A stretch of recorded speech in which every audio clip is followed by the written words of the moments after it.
Plus de 100 000 participants en France, des rassemblements de plusieurs dizaines de milliers de personnes dans une centaine de pays, la marche pour le climat de ce samedi 8 septembre rappelle aux chefs d'État de la planète l'urgence à agir. Cette journée d'action mondiale était prévue de longue date. Organisée par l'ONG 350.org, le mot d'ordre était Rise for Climate, debout pour le climat. Objectif, exiger des gouvernements qu'ils agissent enfin sérieusement contre le dérèglement climatique à 3 mois de la COP24. Plus de 850 actions ont émaillé cette journée sur tous les continents, de San Francisco à Bangkok, de Berlin à Sydney, de Tokyo à Abuja. Les citoyens sont descendus dans la rue pour exiger des gouvernements de passer véritablement à l'action.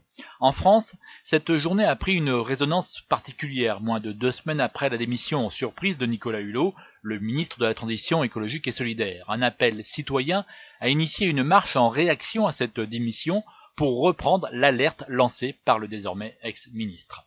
Changer le système, pas le climat, le slogan a été repris un peu partout dans l'Hexagone. Les banderoles en appellent à la justice climatique et à stopper l'industrie fossile.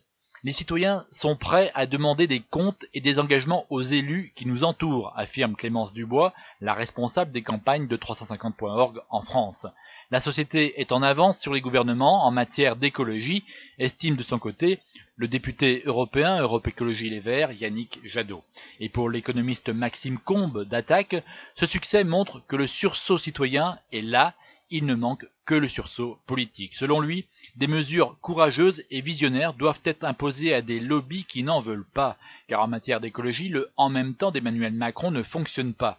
L'économiste plaide pour un abandon durable des vieilles recettes libérales et productivistes qui aggravent la situation. Il préfère soutenir les voies alternatives qui s'expérimentent déjà.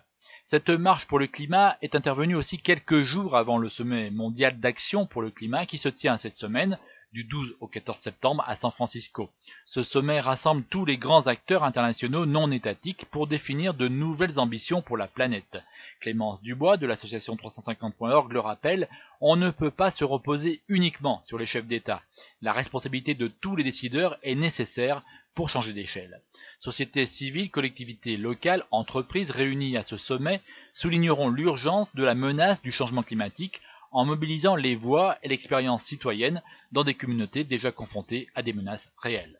Au-delà de cet énième sommet mondial, les rassemblements de samedi interrogent les marcheurs du monde entier qui se sont mobilisés.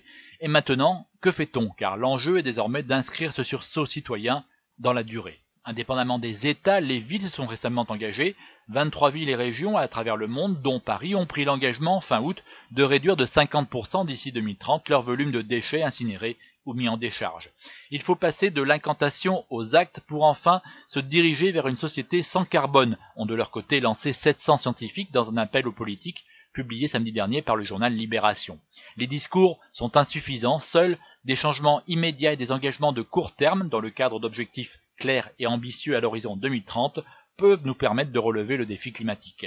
Les scientifiques l'assurent, la transformation en profondeur de la société n'est pas une utopie. Prochain rendez-vous citoyen de grande ampleur les 6 et 7 octobre à Bayonne avec l'arrivée du Tour Alternativa pour faire entendre la voix de la société civile, porter les alternatives et résistances qui fleurissent partout en France et lancer un appel à entamer dès maintenant la transition à partir des territoires. Monde solidaire à retrouver sur ecolodio.com. Philippe Bourri, Fréquence Terre.